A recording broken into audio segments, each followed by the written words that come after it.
안녕하세요. 눈에 넣어도 아프지 않을 딸아이 하나를 키우고 있는 30대 여성입니다. 아이를 볼 때마다 이렇게 하나 키우기도 힘든데 어머니는 어떻게 저랑 오빠들을 키우셨나 그런 생각이 들면서 감사한 마음이에요. 한편으론 어머니에겐 아버지란 든든한 남편이 있었으니 오히려 나보다 사정이 나으셨으려나 싶기도 하지만요. 아무튼 지금 아이도 잠들었고 괜히 제 마음도 싱숭생숭해져서 익명의 힘을 빌려 제 이야기나 한번 해볼까 합니다. 가벼운 마음으로 들어주세요. 남편이라고 부르자니 온몸에 소름이 돋는 기분이지만 그래도 일단은 남편이라 하겠습니다. 남편하고는 회사에서 알게 된 사이였어요. 타 회사에서 이직을 해왔다는 남편이 저희 부서에 합류했는데 그때 제가 많이 도와줬지요. 다만 제 딴에는 남편이 낯을 가리는 게 눈에 뻔히 보여서 나름대로 잘 적응하라고 먼저 말 걸어주고 챙겨주고 했던 건데 남편은 제가 자기한테 관심이 있어서 그러는 줄 알았다나요? 그러면서 실은 자기도 저에게 호감이 있었다더니 급기야는 데이트 신청까지 해왔는데 황당하고 어이가 없었죠. 하지만 그렇다고 싫은 티를 내자니 괜히 어색해질 것 같기도 하고 그래서 나름대로 상황을 잘 무마시켜 보려고 데이트를 하게 되었습니다. 그런데 회사 안에서만 보던 남편과 회사 밖에서 본 남편은 무척이나 다르더라고요. 회사 안에서는 말수도 적고 뭔가 조심스러웠다면 밖에서는 농담도 잘하고 싹싹하고 무엇보다 어찌나 애정 공세를 퍼부어댔는지 몰라요. 그래서 결국 얼마 후부터 저는 남편과 다른 동료들의 눈을 피해 연애를 시작했는데 솔직히 그때만 해도 결혼까지 하게 될 줄은 꿈에도 상상하지 못했네요. 결혼 당시 시댁이나 친정이나 형편이 넉넉한 편은 아니었기에 특별히 큰 도움을 받은 건 없었어요. 다만 남편이나 저나 모아둔 돈은 꽤 있었기에 둘이 모은 돈을 합하고 거기다 대출까지 받으니 비록 전세긴 했어도 서울에서 신혼살림을 시작할 정도는 되었죠. 야무지고 알뜰살뜰 살다 보면 10년 안에 서울에 있는 아파트 한 채는 마련할 수 있겠지. 그런 꿈을 꾸며 신혼을 이어갔습니다. 그때만 하더라도 저희 두 사람 앞에 행복한 미래만이 기다리고 있을 줄 알았지. 이렇게 제가 영원히 남편을 증오하게 될 줄은 몰랐네요. 저는 어려서부터 아이는 둘쯤 낳고 싶었고 그렇기에 결혼 전에도 남편에게 몇 번이나 그런 이야기를 했었어요. 요즘 너도 나도 먹고 살기 힘들어서 애는 안 낳겠다 하지만 나는 그래도 둘은 낳고 싶다고. 내 아이들한테 이 세상이 얼마나 즐겁고 멋지고 아름다운 곳인지 보여주고 싶다 말이죠. 그리고 제가 이런 이야기를 할 때마다 남편은 자기도 마찬가지라며 아이들에게 부끄럽지 않은 부모가 되자 했었고요. 그런데 막상 결혼한 지 1년이 지나 제가 이제 아이를 가졌으면 좋겠다 하니 남편이 꼭 아이를 가져야겠냐는 거예요. 자기는 좀 자유롭게 살고 싶다면서 말이죠. 저는 생각지도 못한 남편의 발언이 어이가 없었고 급기야는 화도 났어요. 그래서 갑자기 그렇게 말을 바꾸면 어떡하냐고 나는 아이 없는 부부 사이라는 건 생각해 본 적도 없다 그랬습니다. 그런데 남편이 그럼 뭐 지금이라도 헤어져 줄 거냐 그러는데 그때 받은 충격은 이루 말을 할 수가 없었죠. 그리고 그렇게 며칠 동안 저는 남편과 말 한마디 섞지 않았습니다. 남편은 말이 헛나왔다 하면서도 진심 어린 사과는 하지 않았고 오히려 저를 예민한 여자로 몰고 갔으니까요. 그리고 전 그런 남편의 태도에 더 크게 상처를 받았죠. 사랑해서 결혼했고 그래서 아이가 갖고 싶은 건데 이렇게 비참한 기분까지 느껴야 하는 건지 정말 시도 때도 없이 제 신세가 불쌍해서 눈물이 다 나더라니까요. 하지만 이혼을 결심하기도 쉽지 않았어요. 비록 당시에는 제가 타 회사로 이직을 한 이후이긴 했지만 그래도 제 인맥이 남편 인맥이나 다름없었고 제가 결혼할 때 누구보다 기뻐하셨던 친정부모님을 생각하면 어떻게든 잘 사는 모습만 보여드리고 싶었으니까요. 그런데 그렇게 이러지도 저러지도 못하고 어느덧 한 달쯤 흘렀을 무렵 저는 또 한 번 크게 놀랄 수밖에 없었습니다. 제가 임신했다는 사실을 알게 되었거든요. 비록 남편과 사이는 좋지 않았지만 그래도 남편이 애아빠이니 말을 안 할 수가 없잖아요. 그래서 화해도 할 겸 작은 선물 상자를 사서 그 안에 두 줄로 표시된 임신 테스트기를 넣어 식탁에 올려두었어요. 인터넷에서 보니까 이렇게 해두면 남편들이 너무 좋아서 소리를 지르거나 감격에 눈물을 흘리거나 하더라고요. 그리고 저도 솔직히 남편하고 사이가 안 좋은 와중이긴 했어도 남편도 다른 남편들과 비슷한 반응을 보이지 않을까 은근히 기대를 하고 있었죠. 그런데 몰래 안방문 뒤에 숨어서 지켜본 남편의 반응은 너무나 당혹스러웠습니다. 그건 기뻐하는 사람도 감동한 사람도 아니고 말 그대로 좌절하고 화가 난 사람의 모습이었거든요. 뱃속의 아이에겐 미안했지만 남편이 너무 미워서 지워버릴까 그런 마음마저 들었어요.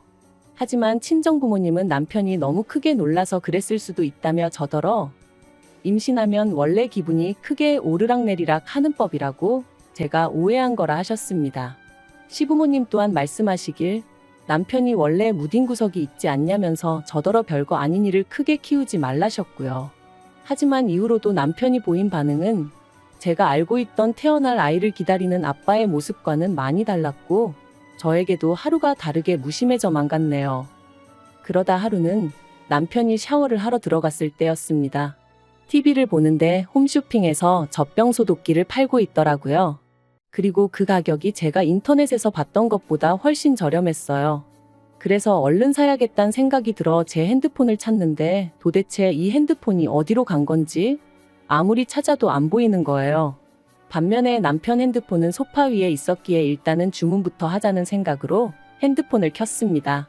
패턴으로 잠겨 있긴 했지만 연애 때부터 늘 똑같은 패턴이라 쉽게 풀 수 있었고요. 그리고 홈쇼핑 전화번호를 누르려던 순간 어째서인지 메신저가 제 눈에 들어왔고 지금도 왜 그랬는지는 모르겠는데 한번 확인해보고 싶은 충동이 들대요. 그런데 다행이라고 해야 할지 메신저에는 의심할 만한 건 아무것도 없었어요. 그래서 왠지 모를 안도를 하고 통화 목록을 보는데 어떤 한 사람만 성도 없이 딱 2글자 이름으로 저장이 되어 있는 게 아니겠어요? 그리고 좀 살펴보니까 하루에도 3-4번 넘게 통화를 주고받은 흔적까지. 뭐라 콕 집어 말할 수는 없었지만 기분 나쁜 예감에 제 심장이 벌렁벌렁 뛰더라고요. 저는 그 전화번호를 얼른 옮겨 적어 이튿날 남편이 출근하기가 무섭게 제 핸드폰에 저장을 했어요. 그러자 그 여자 프로필이 제 메신저에 떴는데 제가 아는 여자였습니다. 남편의 오래된 동창이라며 저희 연애할 때 몇 번 술도 같이 마시고 결혼식에도 왔던 친구였죠. 그러니 제 의심은 확신으로 커질 수밖에 없었습니다. 저도 아는 남편의 친구인데 생판 다른 이름으로 저장해놓고 주고받은 메신저는 하나도 없는데 하루에도 몇 번씩 통화는 주고받았다는 게 어떤 식으로 생각해도 말이 되질 않더라고요. 그래서 그때부턴 태교를 해야 하는 그 중요한 시간에 배우자의 불륜 외도 있단 거나 검색하며 시간을 보내게 되었어요. 확실한 증거도 없고 혹시나 뱃속의 아이가 잘못될까 싶어 제대로 욕 한 번 못하고 울지도 못하면서 말이죠. 그리고 그렇게 지옥 같은 날들이 흘러가던 중 저에게도 기회가 왔으니 남편이 핸드폰을 두고 출근을 했어요. 가지러 올 만한 상황이 안 된다며 저한테 가져다 달라 했지만 저는 제 불러온 배를 핑계로 못 간다고 핸드폰 없이 하루 지낸다고 죽는 거 아니지 않냐고 참으라 했죠. 그리고 그때부터 저는 남편이 퇴근하기 전까지 말 그대로 남편의 핸드폰을 샅샅이 뒤지기 시작했습니다. 뭐라도 하나만, 확실한 하나만 나와라. 그게 남편이 바람을 폈다는 증거든 아니면 결백하다는 증거든 제발 확실한 하나만 나와달라고 마음속으로 빌면서 말이죠. 그리고 다행히 제 바람이 통했는지 남편의 핸드폰에서 숨겨진 폴더를 찾았는데 그 안에는 남편과 상간녀의 구역질나는 대화들이 가득했어요. 참고로 메신저도 사람들이 많이 쓰는 메신저가 아닌 커플들끼리만 쓰는 그런 메신저를 쓰고 있었더군요. 제가 연애 때 우리도 다른 커플들처럼 한번 이거 써볼까 했을 땐 유치하다며 싫다 했던 그 메신저였죠. 저는 대화 내용과 둘이 서로 주고받은 사진들을 전부 다 동영상으로 찍고 내친 김에 남편의 친척들과 친구들 그리고 지인들의 연락처까지 전부 다 제 핸드폰으로 옮겼습니다. 여차하면 남편이 어떤 인간인지 낱낱이 까발릴 생각이었거든요. 그리고 속에서 끓어오르는 화를 누르며 어떻게든 제 감정을 다스리려 했어요. 사람들 말이 무조건 바람피냐고 상대를 몰아붙이면 오히려 역효과만 난다 했으니까요. 하지만 막상 퇴근한 남편을 보니 냉정한 판단을 내리고 움직이기가 쉬운 일이 아니었습니다. 그래서 결국 그 상간녀 얘기를 꺼내며 언제부터였냐 따져 물으니 전부 다 오해라며 아주 팔짝팔짝 뛰더라고요. 그저 사는 게 불쌍해서 통화 몇 번 하면서 힘내라고 한 것밖엔 없다며 아무것도 없는 빈 메신저를 보여주곤 이것 봐라 아무것도 없지 않냐고 적반하장으로 나오는데 아마도 제가 평소에 기계를 잘 다루지 못해서 남편에게 부탁하는 일이 잦다 보니 핸드폰에서 비밀 폴더 같은 것도 못 찾을 거라고 생각을 했던 모양이 돼요. 저는 저를 기만하는 남편의 태도를 정말이지 견딜 수가 없었습니다. 하지만 제가 가진 패를 전부 다 보여줄 순 없었으니 일단은 알겠다고 했죠. 한편 어느덧 시간이 흘러 출산이 코앞으로 다가왔고 저는 건강한 딸아이를 낳았어요. 하지만 어째서인지 남편도 어머님도 보이는 반응이 뜨뜻미지근했고 그런 반응을 보면서 저는 어렴풋이 남편이 여전히 외도를 이어가고 있다는 직감이 들었죠. 그리고 아니나 다를까 제가 산후조리원에서 퇴소해 집으로 돌아왔을 때 남편이 저에게 충격적인 이야기를 건넸습니다. 이혼하자고 했거든요. 저에 대한 마음이 식었다면서 제가 여자로 안 보인다나요? 제가 남편더러 어떻게 나한테 그런 말을 할 수 있냐. 울지 않으려고 했는데 눈물이 쏟아져서 사실 말도 제대로 못했어요. 하지만 남편에게 내가 싫어도 우리 딸을 봐서 참고 살 순 없겠냐 그렇게 말했던 것 같아요. 그런데 남편이 솔직히 자기랑 어디 하나 닮은 것 같지도 않고 정이 안 간답니다. 저야 10달 품고 있기라도 했지만 자기는 애랑 시간을 보냈으면 얼마나 보냈다고 정이 가네 안 가네 소리를 하는 건지 어이가 없더라고요. 그래서 결국 저도 악에 받쳐서 당신이 사람이냐 소리를 질렀어요. 그랬더니 그래 나 사람 아냐 그러니까 이혼하자고 하며 더 크게 소리를 지르는데 정신 똑바로 차려야지 이러다 정말 일 나겠구나 싶더라니까요. 결국 저는 수소문 끝에 동네에 있는 이혼 전문 변호사를 찾아갔습니다. 그리고 그간 누구에게도 말하지 못했던 남편의 외도 사실과 함께 제가 나름대로 수집해 놓은 증거를 보여주었어요. 그랬더니 변호사가 정말 마음고생 많이 하셨겠다면서 자기가 끝까지 옆에서 같이 싸워줄 테니 포기만 하지 말라대요. 생각지도 못한 사람에게 위안을 받은 기분이었습니다. 그리고 이후로는 착수금을 입금하기가 무섭게 일이 일사천리로 진행되었죠. 남편은 이혼 이야기를 던져놓고 집을 나갔는데 당시 저는 남편이 시댁에 있는 줄로만 알았습니다. 하지만 이 또한 어머님이 남편을 감싸주고 계셨던 거고 실은 상간녀 집에 있었더라고요. 어머님한테도 어찌나 배신감이 들던지. 하지만 결과적으론 그게 저에게는 오히려 유리하게 작용했어요. 저는 상간녀 소송을 위해 상간녀의 정보가 필요했고 확실히 해두고자 상간녀가 사는 동네에 3번이나 찾아갔었는데 거기서 두 사람이 같이 팔짱을 끼고 거리를 걷고 마치 부부처럼 행세하는 사진을 찍을 수 있었거든요. 상간녀 소송부터 이야기하자면 결국 저는 3천만 원을 받아냈습니다. 남편이 저더러 돈독이 올랐다며 속이 후련하냐길래 후련하겠냐고 나는 이제 시작이니 이 정도로 열내지 말라고 했죠. 그리고 이혼. 사실 이혼해주지 말까 어떻게든 버티고 살까 그런 생각도 안 한 건 아니었어요. 하지만 남편을 보면 속에서 구역질이 올라올 만큼 분노가 치밀었고 ATM이다 생각하고 살자니 얼마나 돈을 잘 벌어오는 것도 아닌데 그 돈 몇 푼 때문에 같이 살면서 스트레스를 받아야 하나 싶더라고요. 그래서 이혼을 결심했습니다. 남편은 안 지나서나 제가 이혼해주기만을 바라고 있었던지라 합의를 하는 건 어렵지 않았어요. 저는 결혼할 때 제가 가져온 8천과 위자료 3천을 원했습니다. 변호사 말로는 결혼기간이 짧아서 사실 3천을 받아낼 수 있을지는 모르겠다. 좀 더 현실적인 금액을 부르는 게 좋겠다 했지만 남편이 이혼만 손꼽아 기다리는 걸 알았기에 저도 믿질 거 없단 생각으로 3천을 불렀네요. 그리고 역시나 제 예상대로 남편은 순순히 제 말대로 하겠다 하대요. 그리고 저는 어머님에게도 위자료를 청구했습니다. 아들인 남편의 외도 사실을 아시고도 숨겨주셨으니 저희 혼인관계가 파탄에 이르는데 일조하신 거나 마찬가지셨으니까요. 그리고 역시나 남편의 성화 덕분이라고 해야 할지 어머님이 1,000만 원 보내셨더라고요. 이 외에도 여러 가지로 합의를 마친 저희는 이혼 소송을 신청했고 이후로 조정 과정을 거쳐 한 달 만에 남남이 되었어요. 하지만 저에게 남은 거라곤 세 사람에게 받아낸 위자료 7천이 전부였고 계속해서 끓어오르는 울분은 어쩔 수가 없더라고요. 그런데 정말 신이 존재하긴 하는 건지 정확히 남남이 된 지 6개월 만에 지인을 통해 남편의 소식을 듣게 되었습니다. 이혼 당시 저는 저랑 남편이 왜 이혼하게 되었는지 저희를 아는 직장 동료들이나 지인들이 정확히 알기를 바랬어요. 만약 그 사람들과 인연이 끊어지게 된다면 그건 제가 아니라 남편이어야 한다고 생각했으니까요.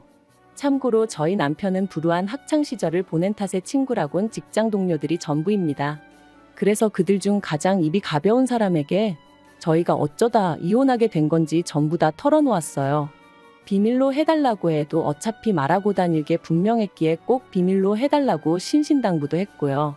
그리고 역시나 얼마 지나지 않아 남편이 임신한 저를 두고 바람을 폈고 산후조리원에서 돌아온 저에게 이혼 요구를 했다는 소문이 삽시간에 퍼진 모양이 돼요.